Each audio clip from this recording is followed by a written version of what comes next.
میں کبھی تفصیل میں اس قصے کو نہیں سنا سکا کہ میرے جذبات میرے اوپر غالب آ جاتے ہیں، میرے الفاظ بکھر جاتے ہیں، ٹوٹ جاتے ہیں، میرا بند ٹوٹ جاتا ہے۔ لیکن اس کی متھ کیا ہے؟ یہ کیوں ہوا؟ یہ کیوں ہوا؟ یہ اس لیے نہیں ہوا کہ 10 دن رو پیٹ کے تم چھٹی کرو، اس لیے نہیں ہوا۔ ایک سبق ہے، ایک پیغام ہے کہ اللہ کو راضی کرنے کے لیے اتنی بازی لگانی پڑے تو لگاؤ۔ بھوکے پیاسے، کہ گرمی کے روزے آتے ہیں 12 گھنٹے پیاس میں آدمی تڑپ کے رہ جاتا ہے۔ تمہیں خبر ہے میرے نبی کی اولاد 72 گھنٹے پیاسے، پیاس کی شدت، پانی کا قطرہ نہیں، اور آگے انسان کی شکل میں درندے کھڑے ہوئے ہیں۔ جب سارے جان نثار شہید ہو گئے، تھوڑا سا سنا بھی دیتا ہوں، جب سارے جان نثار شہید ہو گئے تو پیچھے اہل البیت رہ گئے۔ اہل البیت، سب سے پہلے شہید کا نام بتاتا ہوں، مسلم بن اوسج، جو امام صاحب کے، امام علی مقام کے قافلے میں جو پہلے شہید ہیں، مسلم بن اوسج۔ اور ان کی طرف سے جو 2 پہلے قتل ہوئے، سالم اور یسار، اور ان کو قتل کرنے والے تھے عبید اللہ بن عمیر الکلبی۔ ایک ابن زیاد کا غلام تھا، ایک ربیعہ بن زیاد کا غلام تھا۔ وہ دونوں نکلے تو اس کے مقابلے کے لیے بربر بن خضیر اور حبیب بن مطاہر نکلے حسین علی مقام کے لشکر سے۔ تو عمیر بن وہب کلبی وہ کوفے سے اٹھ کے آئے تھے، کوفے سے بیوی سمیت آئے تھے، بیوی کا نام ام وہب، حبشی تھے۔ کہنے لگے مجھے اپنے اوپر قربان ہونے تھے، میں اکیلا ان دونوں کو کافی، ان دونوں کو ہٹا دے۔ اور ننگے بدن تھے، ننگے بدن، جسم پہ کوش نہیں۔ کہا میں تو مرنے ہوں، میں کیوں زیرہ پاما جو میں جیونا ہے، میں تو مرنا ہے۔ ننگے بدن تھے۔ تو ان کی بیوی نے کہا ان کو جانے دیں، ہم دونوں نے آپ پر قربان ہونے کی نیت کی ہوئی۔ ہم نے کہا اچھا اللہ تجھے جزا خیر دے، جاؤ۔ تو اس اکیلے نے دونوں کم بختوں کو جہنم میں پہنچا دیا، سالم اور یسار۔ تو ان میں سے ایک آدمی بولا یہ مرنے آئے ہیں، اگر اکیلے لڑو گے تم سب کو مار دیں گے، اور تسی تو جیون دے طلبگار ہو، مرن دے طلبگار ہیں، مرن والے نو مارنا کوئی سوکھا کام ہوندا ہے، وہ ان پر کٹھے حملہ کرو۔ پھر حملہ عام ہوا تو پہلے شہید ادھر سے مسلم بن اوسج، جب وہ گر رہے تھے تو کہہ رہے تھے حسین کی حفاظت کرنا جب تک سانسوں میں سانس باقی۔ آپ کے لشکر میں ادھر زہیر بن القین، یعنی رائٹ سائڈ پر زہیر بن قین ایک چھوٹا جھنڈا، لیفٹ سائڈ پر حبیب بن مظاہر ایک جھنڈا، درمیان میں آپ کے بھائی عباس بن علی جن کے ہاتھ میں بڑا جھنڈا تھا، اور بڑا نشان کا جو علامت تھا وہ عباس بن علی کے درمیان میں تھا۔ 32 گھوڑ سوار تھے اور 40 پیدل تھے۔ جب انہوں نے پہلا حملہ کیا تو 32 نے 3000 کا منہ پیچھے کر دیا۔ تو ابن زیاد نے کہا پہلے ان کے گھوڑوں کو مارو، ان کے گھوڑوں کو مارو۔ تو 500 تیر اندازوں نے کٹھے ان کے گھوڑوں پہ تیر چلائے تو سب کے گھوڑے گر کے ختم ہو گئے۔ پھر ساری پیدل ہو گئے، تو پھر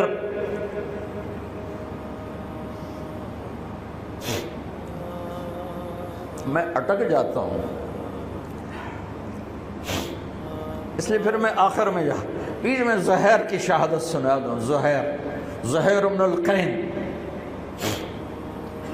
جب نماز کا وقت آیا، ظہر کا وقت داخل ہوا، تو آپ نے اشارہ کیا زہیر یہ شمر سے کہو نماز پڑھنے دے۔ ہاں، اگر 1439 سال میں نماز کی معافی ہوتی تو اہل کربلا کو ہوتی، لیکن حسین نے سجدے میں سر رکھ کے بتلایا کہ نماز نہیں چھوٹ سکتی، سر کٹ سکتے ہیں۔ تو انہوں نے آگے ہو کر کہا کہ بھائی نماز کے لیے جنگ روکو۔ تو کوفی لشکر کا ایک سردار تھا حسین بن نمیر، اس نے کہا تمہاری تو نماز قبول ہی نہیں ہوتی۔ تو انہوں نے کہا لعنت تجھ پر، تیری نسلوں پر، جس گھر کی تو فعل نماز ملی انہی کی نہیں ہوتی اور تمہاری ہوتی ہے. تو واپس آ کر کہنے لگا کہ وہ نماز کی اجازت نہیں دے رہے. فرمایا نماز تو نہیں چھوٹے گی نا. یہ فیصلہ آباد والوں کو نہیں، 7 بر اعظم کے ایمان والوں کو پیغام ہے کہ زیر خنجر بھی یہ پیغام سنایا ہم نے. نماز نہیں چھوٹ سکتی، نماز نہیں چھوٹ سکتی. اللہ کی قسم کوئی مسئلہ نہیں تھا اگر یہ چھوڑ دیتے. جنگ سے پہلے آنکھ لگ گئی، آنکھ کھلی تو ہنس پڑے. بہن نے پوچھا ایک ایڑا ہاسے دا ویلا ہے، موت سر تے کھلوتی ہے. فرمایا بہن ابھی اللہ کے نبی کو خواب میں دیکھا ہے، کہہ رہے ہیں بیٹا میں لینے کے لیے آ چکا ہوں، موجوں ہو گئی، لینے کے لیے آ چکا ہوں. چھوڑ دیتے تو پھر گلستان کالونی والوں کو بھی گنجائش مل جاتی، چھٹی جا سکتی ہے. 6 بر اعظم کے انسانوں کو پیغام دیا کہ ٹکڑے ٹکڑے ہو جاؤ، نماز نہیں چھوٹ سکتی. فرمایا آدھے نماز پڑھو آدھے جنگ کرو، صلاۃ خوف. آدھوں نے نماز پڑھی آدھوں نے جنگ کی. 15-20 تو پہلے شہید ہو چکے تھے. پھر آدھوں جنہوں نے نماز پڑھی تھی انہوں نے جنگ کی اور دوسروں نے جا کے نماز ادا کی. اثر سے پہلے سب. جب زہیر گرنے لگے تو انہوں نے حضرت حسین کے کندھے پر یوں ہاتھ مارا. گرتے گرتے اقبل ہدیت ہادیا مہدیا اليوم تلقى جدك النبي حسنا والمرتضى عليا والشهيد الجعفر الكمية واسد الله المحيا. ہاں آگے بڑھ، تیرے لیے تیرا نانا پھولوں کے ہار لے کے کھڑا ہوا. آگے بڑھ، آج تیری ملاقات کا دن ہے. آج تو اپنے بھائی حسن سے ملے گا، باپ علی سے ملے گا، چچا جعفر سے ملے گا، اسد اللہ حمزہ سے آج تیری ملاقات ہے. ان اشعار کے ساتھ آپ نے جان اپنے اللہ کو سپرد فرمائی. جب سارے جان نثار ختم ہو گئے اب اہل البیت کی باری آئی تو سب سے پہلے آپ کے بیٹے علی الاکبر نے تلوار اٹھائی گا. ابا جان آپ سے پہلے مرنا چاہتا ہوں، آپ کو مرتا نہیں دیکھ سکتا، آپ سے پہلے مرنا چاہتا ہوں، مجھے اجازت دیجیے. ہم نے کہا بڑھو اللہ کے نام پر، جا ملو اپنے اجداد کے ساتھ. تو بڑے حسین تھے علی الاکبر، جس طرف گئے وہ آگے آگے، کوفی آگے آگے، یہ پیچھے پیچھے. تو 1 اور 3,000 کیا مقابلہ تھا. آخر خاک و خون میں لوٹائے گئے، تڑپ کے گرے.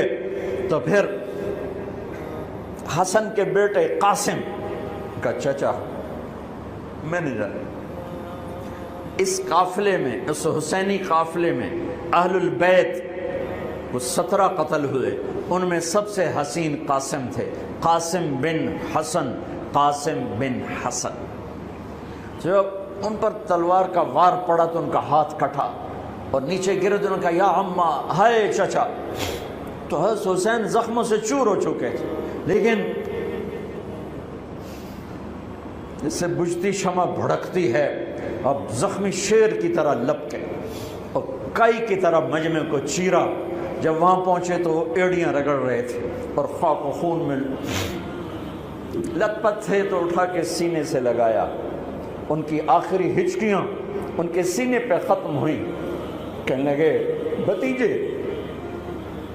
آج تیرا چچا بڑا بے بس ہے، آج وہ تیری مدد کو نہیں آ سکتا ہے، لیکن ایک دن آنے والا ہے جب تیرے نانے کی عدالت میں فیصلہ ہوگا. پھر ان کی لاش کو اٹھایا.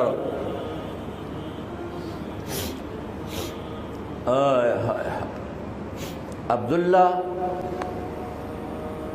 بن حسن، ابو بکر بن حسن، قاسم بن حسن، علی بن حسین لاشیں پڑے ہوئے ہیں. عبداللہ بن عقیل، عبد الرحمن بن عقیل علی کے بھائی لاشیں پڑے ہوئے ہیں. اپنے بھائی عباس بن علی، محمد بن علی، عبداللہ بن علی، عثمان بن علی، ابو بکر بن علی اور حسین بن علی، 5 بھائی پہلے لاشیں پڑے ہوئے ہیں۔ اون بن عبداللہ بن جعفر، محمد بن عبداللہ بن جعفر، عبد الرحمن بن مسلم بن عقیل، جعفر بن مسلم بن عقیل، عبداللہ بن مسلم بن عقیل، عبداللہ بن ابو سعید بن عقیل، یہ سب اہل البیت ہیں جن کے لاشوں کے انبار ہیں۔ اور آخر میں ایک بچہ 2 سال کا عبداللہ، آپ کو خواب و خیال بھی نہیں تھا کہ اس بچے پر بھی کوئی اس طرح کا ظلم و ستم ڈھائے گا، تو آپ جب اکیلے رہ گئے تو آپ نے کہا عبداللہ کو بھیجو۔ آخری ملاقات بیٹے سے، تو اس کو سینے سے لگایا، چوم کے یہاں بٹھایا، ابھی تقدیر کا کچھ امتحان باقی تھا۔ 2 سال کا بچہ، شامی لشکر سے بنو اسد کا ایک بنو ابن الموقد، اس نے تیر جو چلایا خطا بھی جا سکتا تھا، یہاں آ کے لگا اور پار ہو گیا۔ بچے کی گردن ایسے ڈھلک گئی، یہاں امام علی مقام۔ ارے بھائی، میں قطر ہاسپٹل گیا کسی کام، تو وہاں کسی کا بچہ تھا منگوڑے میں ہاسپٹل میں، ویسے تڑپ رہا تھا، پتہ نہیں اس سے کیا تھا، اور اس کی ماں ایسے اس کو کھڑی دیکھ، یہ منظر میں آج تک نہیں بھولا۔ اس ماں کے چہرہ، صرف اس کی آنکھیں نہیں رو رہی تھی، مجھے اس کا سارا وجود روتا ہوا دکھائی دیا۔ اور اس بچے کے اوپر ڈاکٹر کھڑے ہوئے ہیں، اچھا نہیں کیا، مجھے نہیں پتا اس کو کیا تھا، وہ ایسے بے قرار ہو کے تڑپ رہا تھا۔ یہ 2001 کا واقعہ ہے، 16 برس گزر چکے ہیں، میں واقعہ نہیں بھول سکا ہوں۔ اس باپ کو سوچو جس کے سامنے 2 سال کے بچے کے گردن کے تیر پار ہو گیا ہو، اور پھر وہ خون، یہاں بچے کا خون دونوں ہاتھوں میں لیا اور یوں آسمان کی طرف بلند کر کے کہا، میرے رب، بس تو راضی ہو جا، تو راضی ہے تو کم ہی بڑھ گئے۔ یہ پیغام ہے فیصل آباد کے تاجروں کو، پورے ملک کے تاجروں کو، پوری دنیا کے اہل ایمان کو، کہ اللہ کو پانے کے لیے ہر سودا قبول ہے، قبول ہے۔ ہاں، پھر کھڑے ہو گئے کہ چل بچیا تو چل، تیرا پیو بھی آ رہا ہے۔ اور اب آپ کو شہید کرنا کوئی مسئلہ نہیں تھا، زخموں سے چور تھے، لیکن ہر کوئی ڈرتا تھا بھئی میں نہ مارا۔ تو شمر آیا بدبخت، کیوں نہیں قتل کرتے ہو؟ تو ابو زرع بن شریک تمیمی نے پہلا وار سیدھا کیا، جو یہاں لگا، شانے پر لگا، تو اس سے آپ ڈولے، تو سنان بن انس نے سینے پر نیزہ مارا، اس سے آپ گرے، تو شمر نے کہا سر کاٹو، تو خولہ بن یزید آگے بڑھا، پھر ڈر کے پیچھے ہٹ گیا، تو سنان بن انس نے اس کو گالی نکال کر پیچھے دھکا دیا، اور اس امت کا بدبخت ترین انسان جس نے میرے نبی کے نواسے کی وہ گردن کاٹی جس پر میرے نبی کے بوسے تھے، گردن کاٹ کے سر اوپر چڑھا دیا۔ پھر خیموں کی طرف بڑھے، تو اللہ کو زندگی مقصود تھی، آل رسول کی نسل چلنی تھی، تو علی ابن الحسین بیمار تھے، ایمن جن کو زین العابدین، اب ابھی میں نے ان کا قصہ سنایا، اس پر شمر کی تلوار رک گئی کہ چلو بیمار ہے چھوڑ دیا جائے، بیمار ہے چھوڑ دیا جائے۔ تو خواتین، بچے، حضرت علی کی بیٹیاں فاطمہ بنت علی، زینب بنت علی، حضرت حسین کی بیٹی سکینہ بنت حسین، اور آپ کی بیگم رباب، آپ کو بیویوں میں سب سے محبوب بیوی تھی رباب۔ آپ فرمایا کرتے تھے جب رباب میکے چلی جاتی ہے تو میری تو نیند ہی اڑ جاتی ہے، اتنا ان سے پیار تھا، وہ بھی ساتھ تھی۔ ان سب کو ان کے کانوں کی بالیاں کھینچ کے اتار دی گئی۔ پھر ابن سعد نے کہا 10 گھوڑ سوار آؤ، انہوں نے حسین کے جسم پہ گھوڑے دوڑا دیے، ادھر سے ادھر سے ادھر سے۔ جب قافلے کو گھسیٹ کے باہر لے جانے لگے تو حضرت زینب نے دیکھا 72 سر نیزوں پہ چڑھے ہوئے تھے، سب سے معصوم سر عبداللہ بن حسین، وہ بھی نیزے پہ چڑھا ہوا تھا۔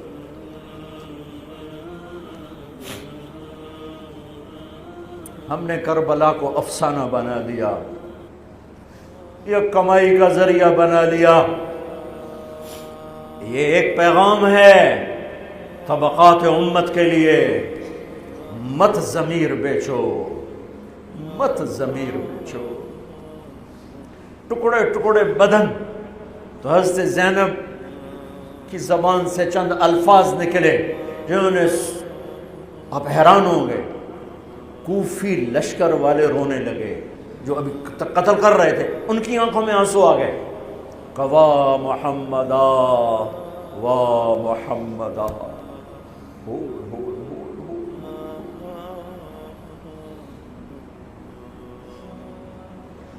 اے محمد مصطفیٰ، اے محمد مصطفیٰ، ھذا حسین بالعراء مزمل الدماء مقطع الاعضاء، وا محمدا وا محمدا، اے محمد مصطفیٰ، اے محمد مصطفیٰ، بناتک السبایا ذریتک مقتلہ تصفی علیہا الریاح۔ آج حسین کی بارات ہے محمد مصطفیٰ، آج تیرے نواسے کی بارات ہے، آج اس نے اپنی بوٹیوں کا ہار گلے میں ڈالا ہے، اپنے خون کے قطروں سے بنا ہوا لباس پہنا ہے، آج وہ سرخ جوڑے میں بڑا حسین نظر آ رہا، آج وہ سرخ جوڑے میں بہت پیارا لگ رہا، اس کا جسم بکھرا ہوا ہے، اس کی بوٹیاں بکھر گئیں، اس کے بدن کے ٹکڑے ٹکڑے ہو گئے، آج اس کا لاشا پڑا ہے۔ یا ہے محمد مصطفیٰ، آج آپ کی بیٹیاں قید میں ہیں، آپ کی اولاد ذبح ہو چکی ہے، ان پر کفن ڈالنے کی اجازت نہیں دی تھی ان بدبختوں نے، تو تصفی علیہ الریاح، کوفے والوں نے کفن بھی نہیں دینے دیا، تو ہم ہوا نے مٹی اڑا کر آپ کی اولاد کو مٹی کا کفن پہنا دیا ہے۔ ہاں، یہ کٹا ہوا سر پھر صرف حسین کا ابن زیاد کے سامنے پیش کیا گیا، تو اس نے منہ پہ چھڑی ماری، پھر چھڑی ماری، پھر کہنے لگا میں نے ایسا حسن نہیں دیکھا کہ مر کے بھی چہرہ مسکراتا چمکتا ہو۔ تو حضرت انس نے کھڑے ہو کر کہا او ظالم، یہ چھڑی یہاں سے ہٹا، نہ کر، میں نے ان ہونٹوں پہ اللہ کے نبی کے ہونٹوں کو لگتے دیکھا ہوا ہے، نہ کر۔ کہنے لگا تو بوڑھا نہ ہوتا تو میں تیری گردن اڑا دیتا، تیری عقل خراب ہو گئی ہے، تو میں میری نہیں تیری عقل بگڑی ہے، آنے والے دن تو دیکھے گا تیرے ساتھ کیا ہوگا۔ پھر یہی سر یزید کے سامنے رکھا گیا، اس نے منہ پہ چھڑی ماری، تو زید ابن ارقم کھڑے ہو گئے، کہنے لگے نہ کر، میں نے ان ہونٹوں پہ نبی کے ہونٹوں کو لگتے دیکھا ہوا۔ میرے بھائیو، نماز کا وقت قریب ہو گیا، بلکہ میں نے زیادہ وقت لے لیا ہے، میں کسی کی تفصیل تو زندگی بھر کبھی نہیں سنا سکا، اشارے کر دیتا ہوں، پڑھو اس کو، پڑھو، خود پڑھو، پیغام لو، پیغام لو۔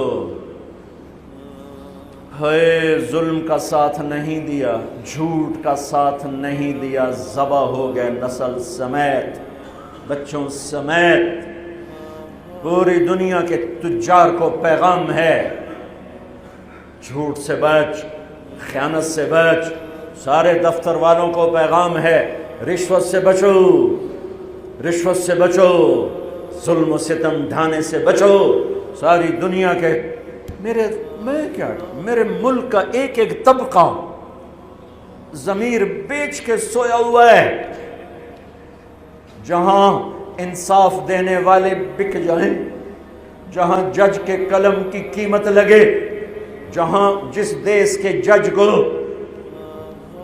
خریدا جا سکتا، جس کے قلم کو خریدا جا سکے، جس دیش کے وکیل کو خریدا جا سکے، جس دیش میں جھوٹے مقدموں کی بھرمار ہو، جس دیس کا ڈاکٹر مریض کو مریض نہ سمجھے گاہک سمجھے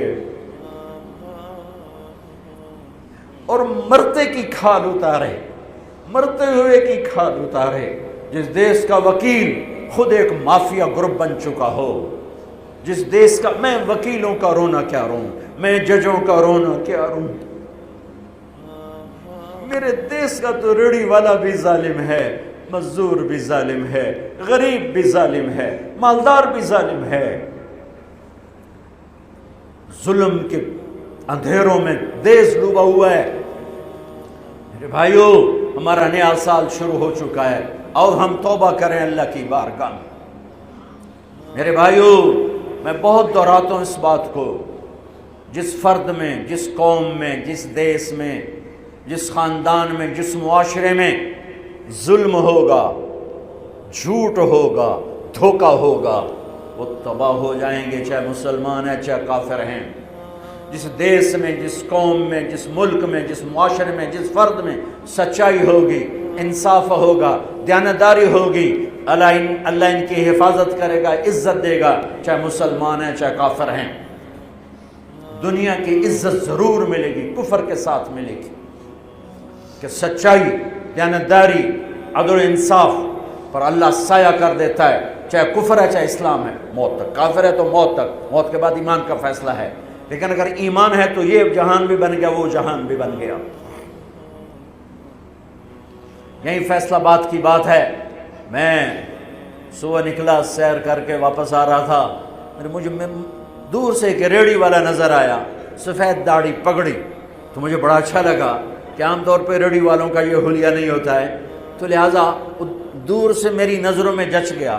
جب میں قریب سے گزرا تو میں نے پھر اس کو ایسے دیکھا، تو میں نے دیکھا وہ رو رہا تھا، ایسے خاموش آنسو، ساز خاموش ہیں فریاد سے معمور ہیں ہم، اور ایک ہاتھ ریڑھی پر تھا، ایک ہاتھ پیٹی پر تھا، جو کوئی پیٹی لایا تھا، اور ایسے رو رہا تھا، ایسے رو رہا تھا۔ تو میں رک گیا، میں نے کہا بزرگو خیریت تو ہے، آپ کیوں رو رہے ہیں؟ تو اس نے مجھے کوئی جواب نہیں دیا، اس نے پیٹی ایسے اٹھا دی میرے آگے، تو وہ پیٹی سیب کی تھی، اس کے اوپر سیب ٹھیک تھے، نیچے سارے گلے ہوئے سیب تھے، تو سارے سیب ایسے بکھر گئے۔ یہ پیٹی میں سیب بھرنے والا نہ تو وکیل ہے، نہ تو ڈاکٹر ہے، نہ تو بھوانے بازار کا تاجر ہے، نہ وہ سیشن کورٹ کا جج ہے، نہ وہ کوئی ڈی سی او ہے، نہ وہ کوئی تحصیلدار ہے، وہ مزدور ہے، غریب آدمی ہے۔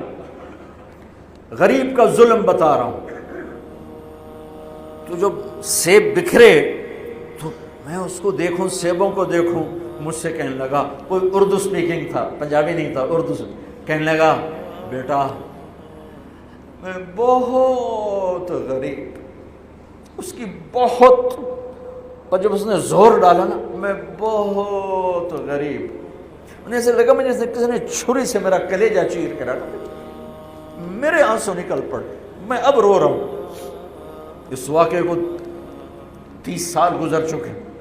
بیٹا میں بہت غریب ہوں، صبح منڈی جاتا ہوں، ایک پیٹی لاتا ہوں، شام تک بک جاتی ہے، بچوں کے لیے تازہ آٹا لے کے جاتا ہوں، آج کسی نے میرے بچوں کی روٹی مجھ سے چھین، آج کسی نے میرے بچوں کی روٹی مجھ سے چھین۔ اسی سیب کی پیٹی کو اب اوپر تک لے جاؤ کہ لوگ جانوں سے کھیل رہے ہیں، اپنی عزت اقتدار جھوٹی عزتوں کے لیے عزتوں سے کھیل رہے ہیں، جانوں سے کھیل رہے ہیں، حقوق سے کھیل رہے ہیں۔ یہاں ایسے ضمیر بکتے ہیں جیسے بھیڑ بکریاں بکتے، یہاں ایسے زبان کے بول بکتے، اے نہیں کسائیاں کول جاؤ تو بچ سری دے وے زبان بھی آیا تو سر بھی آیا، یہاں ایسے دماغ بکتے ہیں جیسے بکرے کی سری بکتی ہے، ایسی زبانیں بکتی ہیں جیسے بکرے کی زبان بکتی ہے، ایسے ضمیر کے سودے ہوتے ہیں جیسے بھیڑ بکریوں کے سودے ہوتے ہیں۔ اور میری جیب خالی تھی، میرے پاس کچھ بھی نہیں تھا، میں تو ایسے صبح نکلا تھا، مجھے اتنا صدمہ ہو کہ ہے کوئی میری جیب اتنے پیسے تو ہوں دیتے، بابے دی پیٹی جو کہ پیسے تھے انہوں میں دے ہی دیندا۔ آج تک مجھے یہ دکھ رلاتا ہے لا دو سارے پنجاب سے وہ کراچی سے لے کر خپلو تک گلگت تک سب کچھ یہی ہو رہا ہے. روتے ہیں حسین کو کھڑے ہوئے ہیں یزید کے ساتھ، روتے ہیں آل رسول کو کھڑے ہوئے ہیں شمر کے ساتھ، ابن زیاد کے ساتھ. ان مگر مچھ کے آنسوؤں کی میرے رب کی بارگاہ میں کیا قیمت ہے؟ میرا معاشرہ ظلم و ستم میں ڈوب چکا ہے. کہتے کہتے کہتے کہتے عمر بیت گئی. بھائیو جتنے بیٹھے ہو اتنے تو توبہ کریں ہم کہ آؤ بھائی آج ہم اپنے اللہ کو راضی کرنا اپنی زندگی کی منزل بنائیں، اپنی زندگی کا مقصد بنائیں. ظلم سے نکلو، جھوٹ سے نکلو، بہتان سے نکلو، رشوت سے نکلو، حرام سے نکلو، شراب سے نکلو، زنا سے نکلو، بدکاری سے نکلو، فحاشی سے نکلو، جوئے سے نکلو، جھوٹے مقدموں سے نکلو، جھوٹی گواہیوں سے نکلو. قتیبہ بن بکار کی مجلس میں مصر کا بادشاہ واز سنتا تھا. 18 برس آتا رہا، 18 برس، اور ہر سال 1000 دینار 1000 دینار ان کو گفٹ کرتا تھا. 1000 دینار کوئی 10 کروڑ روپیہ بنتا ہے. 1000 دینار. 18 سال کے بعد ایک فتوے پہ دستخط مانگے کہ یہاں سائن کر دیں. فتویٰ غلط تھا. انہوں نے کہا مولوی نو 18,000 دینار دیتے کیوں نہیں کرے گا؟ انہوں نے فرمایا یہ تو شرعاً خلاف ہے، میں کیسے دستخط کروں؟ وہ کہنے لگا کرنے پڑیں گے. کہا میرا ضمیر نہیں تم ایسے خرید سکتے، میں نہیں کروں گا. کہنے لگا میرے 18,000 دینار واپس کر. 18,000 دینار اربوں روپیہ بن چکا ہے. انہوں نے کہا مولوی بھکھا ساڈا کھاوے تے ساڈے اگوں سر چاوے. کہنے گے ٹھیک ہے. گھر گئے، 18 تھیلیاں 1000 دینار کی. ان کے رسی بھی گرا بھی نہیں کھولی تھی. گرا پہ سرکاری مہر ہوتی ہے، وہ مہر بھی نہیں ٹوٹی ہوئی تھی. جیسی تھی ویسی لا کر اس کے سامنے رکھ کے کہا تو میرے ایمان دا مول اتنا ہی لایا اے 18,000 نکل جا میری مجلس سے. جو کم وقت تو نے مجھے 18,000 میں خریدنا چاہا، تو نے میرے ایمان کی قیمت یہ لگائی تھی. جیسے وہ پڑا تھا اس کے منہ پہ مار دیا. بھائیو ایسا اللہ سے ایمان مانگو، ضمیر مانگو جو اللہ پہ تو قربان ہو، لیکن ان سکوں پر نہ بک جائے، ان ٹھیکروں پر نہ بک جائے. نیت کرتے ہو سارے؟ توبہ کرتے ہو میرے ساتھ؟ کہو یا اللہ میری توبہ، پھر کہو یا اللہ میری توبہ، پھر کہو یا اللہ میری توبہ. پکی ہے تو اللہ کے ہاں قبول ہے، چونکہ میرے رب کو توبہ جیسے پسند ہے. سبحان اللہ. اور میری تمہاری تو عمر ہی کوئی نہیں ہے. میرا رب کہتا ہے میرا بندہ اتنے گناہ کر کہ زمین سے اٹھا کر آسمان کی چھت کو لگا دے، یہاں سے اٹھا کر آسمان کی چھت کو لگا دے، پھر صرف ایک دفعہ کہنا یا اللہ معاف کر دو، میں ساری معاف کر دوں. ہمارے گناہوں کی تو حیثیت ہے کوئی. میں نے مینچسٹر میں بیان کیا، آخر میں ایسے توبہ کروائی تو ایک نوجوان آ گیا، لاہور کا تھا. کہا جی مولانا صاحب یہ گناہ معاف ہو گئے سارے؟ میں نے کہا ہاں. یہ توبہ پہ ہو گئے؟ واقعی ہو گئے؟ میں نے کہا بالکل. جی میں نے بہت گناہ کیے ہیں، سارے معاف ہو گئے؟ میں نے کہا بالکل ہو. جی میں نے بہت کیے ہیں. میں نے کہا بیٹا تیری تو عمر ہی کوئی نہیں، تو نے کتنے کیے ہوں گے؟ تو رب کی رحمت کو جانتا نہیں. ہمارے بر صغیر کا معاملہ ڈراتے زیادہ ہیں. اتنا اللہ سے ڈرایا کہ اللہ سے جدائی کر دی، اللہ سے ہی بھگا دی. ایک دفعہ ایک آدمی کہنے لگا تسی مولویاں ساڈے کولو ساڈا رب بھی کھو لیا. بہت مالدار آدمی تھا. تسی مولویاں ساڈے کولو ساڈا رب بھی کھو لیا. تسی سانو رب کولو اتنا ڈرایا کہ اسی ہن آنے بھی پتہ نہیں ساڈے نال اس کرنا کی. میں نے کہا یار میں تو نہیں ڈرا، تمہیں تو خوشخبریاں دو بھائی اللہ کے پاس آ جاؤ، اللہ کے پاس آ جاؤ، نہ کہیں جہاں میں امان ملی، جو امان ملی تو کہاں ملی، میرے جرم خانہ خراب کو تیرے عفو بندہ نواز۔ اور کوئی راستہ ہے؟ اللہ کو مناؤ، ایک بول پہ مانتا ہے، ایک بول پہ مانتا ہے، ایک آنسو پہ مانتا ہے، پھر ٹوٹ جائے پھر کر لینا، پھر ٹوٹ جائے پھر کر لینا۔ اور یہ تبلیغ کا کام، اس کو سیکھنے کی محنت ہے، اللہ ہمت دے تو ٹائم لگانا۔ نیا سال شروع ہو رہا ہے، کسی سے لڑے ہوئے ہو صلح کرو، کسی کا حق مار کے بیٹھے ہو واپس کر دو، نہیں کرنے کی طاقت تو جا کے معافی مانگ لو کہ جب ہوگا میں دے دوں گا، جب ہوگا میں دے دوں گا۔ کسی کے ساتھ بغض ہے دل کو صاف کرو، کسی کا نفرت ہے دل کو صاف کرو، کسی سے بائیکاٹ کیا ہوا ہے ابھی جا کے اس سے مل لو، اس سے ملاقات کر لو، اور اس سے سینے سے لگا لو کہ نیا سال اس طرح شروع ہو کہ ہمارا دل پوری دنیا کے لوگوں سے صاف ہو۔ تو اللہ تعالیٰ بھی ہمارے گناہوں کو صاف فرمائے گا، معاف فرمائے گا۔ اللہ تعالیٰ ہمیں اور آپ کو عمل کی توفیق بخشے۔ جتنا مجمع آئے ہو، اگر نماز میں سستی ہے تو بھائی آج کے بعد نماز نہیں چھوڑو، ٹھیک ہے نا؟ اور ایک جھوٹ نہیں بولنا، سچ بولنا ہے، ٹھیک ہے؟ کسی کو دھوکہ نہیں دینا، دیانتداری سے کام کرنا ہے۔ یہ چند کام کرنے کے کام بن جائے گا، سنتیں ادا کرو۔